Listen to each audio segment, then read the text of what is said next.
Good morning, good afternoon, or good evening, my beautiful hot messes. My name is Mistress Lavender, and today I'm reading Rich AF by Vivian 2. I'm starting on page 226. Finding the best credit card for you. Yes, we'd all love to be able to pop a shiny new Centurion card in our wallets. But unless your first name is J and your last name is Z, you're not going to get one just by asking. For one thing, credit cards are something you need to apply and be approved for. It's not hand-picked for like the schmancy black Amex card. And for another, just because a card is fancy doesn't mean it's best for you. Here's some cost-benefit analysis you want to do when sizing up your options. What's the reward system like? The simplest reward setup is cashback. A certain percentage of whatever you spend is credited back to your account every X months. Next are points, which are earned at different rates depending on the card and the purchase, and can be redeemed for things like travel or purchases. Perks are things you can't spend per se, but still have value. Stuff like waived DoorDash fees, hotel status upgrades, exclusive deals, or other benefits like travel insurance in case your flight home for Christmas gets canceled again. Make sure you understand how each potential card setup works. Rewards are worth zero if you can't figure out how to use them. Where to spend your money. Cards will often offer different amounts of points or cash back for different purchase categories like dining, gas, groceries, travel, etc. If you don't own a car, then 5% back on gas is probably useless for you. But if you charge a lot of reimbursable travel on your own credit card, then 3% back on airline tickets could be sweet. If you get points from a card, where can you use them? If the more partner programs, frequent flyer hotel loyalty, etc. you can transfer to, the more options you'll have, especially if your card user offers periodically transfer bonuses that throw in a few extra points when you transfer out. If you're locked into spending just at Amazon or Target, you've not only got fewer options to spend on, but fewer chances to get mega huge outsized values for your points. For example, 85,000 Amex membership reward points might get you $850 cash back, but transferred out in Air France's frequent flyer program, those 85,000 points can score you 5,000 business class ticket to Paris if you time it right. Champagne, anyone? What kind of rewards would you actually use? Take a realistic look at your lifestyle right now, and see where and when those bonuses like subscription credits, free memberships, cashback, etc. might take a bite out of your existing expenses. Also, be sure to know how those credits are used.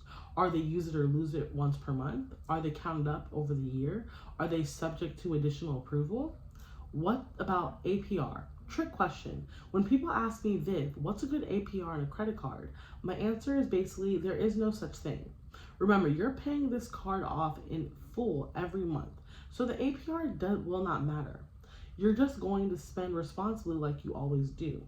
Pay your statement in full on time and hop on the next flight to France. Want to know your favorite credit card picks? I want to know my favorite? Meet me at richaf.club and I'll give you a few options that I love.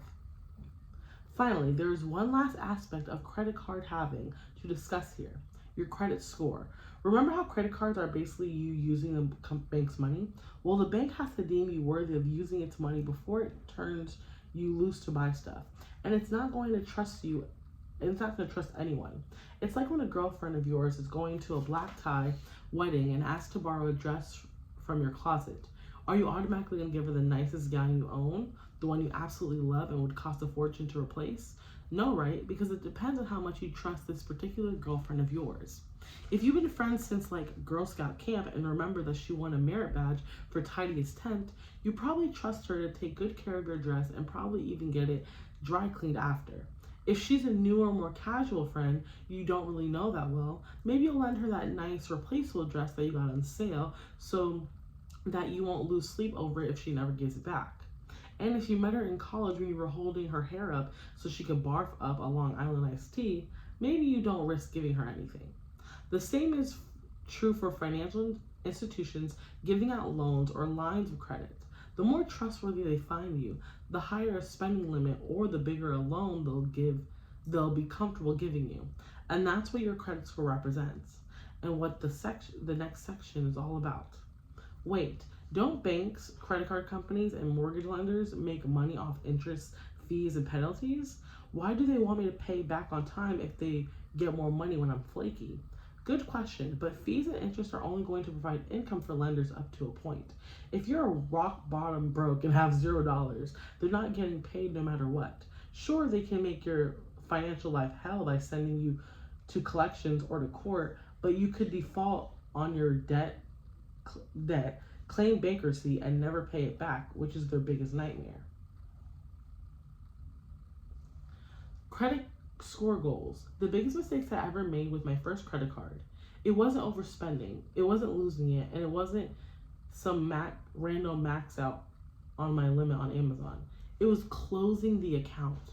Why? A little thing called my credit score. My credit score is a number from 300 to 850. Oh no, your credit score is a number from 300 to 850, which essentially grades you on how creditworthy you are as a consumer. It's the how likely are you to pay back debt score. So the higher the credit score, the better you'll be to potential lenders because it's a grade, but for real life. Now, in my defense, I thought I was being responsible. My thinking was somewhere along the lines of something, it's bad to have too many outstanding lines of credit, something. I had finally heard this piece of wisdom from more than one financial guru. I've been in the workforce for a few years. I was finally making some real money. I had gotten some more elite credit cards, and when I looked at the entry-level card I had gotten at the end of college, I figured, I don't need this anymore. Basically, I thought that I was doing a total A+ student behavior. But that starter card also happened to be my oldest credit card. And what I failed to realize is that one of the things I was being graded on was my credit history, aka how many years I'd been a solid, reliable credit card owner, making regular payments in full when I canceled my card. Poof. My credit history was cut in half from 8 years to 4. It was the equivalent of writing the world's best term paper only to delete the first half of it off my hard drive forever. Doesn't matter that I did the work because I don't have the proof anymore. This whoopsie dropped my credit score to full 60 points, and the only thing I could do was wait and keep on top of my payments at the time. At the time, I was royally pissed. Okay, not gonna lie, I'm still slightly pissed. But in hindsight, if I had known what credit scores were beyond just some random number, I probably could have saved myself a lot of stress. So please learn from my mistakes and learn what the heck this real life grade is all about. Why are credit scores even a thing? No one likes to be graded, but credit scores do have a purpose. As we saw in the last section, credit scores are how credit card companies will determine whether you're worthy of a super mega diamond elite card or you're more of a super simple cashback kind of person. Same goes for things like mortgages, car loans, or even leasing an apartment. And given that our economy is now a literal worldwide web of banks, lenders, and consumers, a numerical score is kind of the only practical way to do this. See, back in the day when banks are small town affairs and everything was old-timey, lenders could rely on knowing who you were, knowing your family, and knowing that your barrel-making shop or whatever was doing pretty steadily business and decided that you were loan worthy. But nowadays, lenders need something less based on village gossip and more based on facts. This means that the credit score itself is actually pretty margin.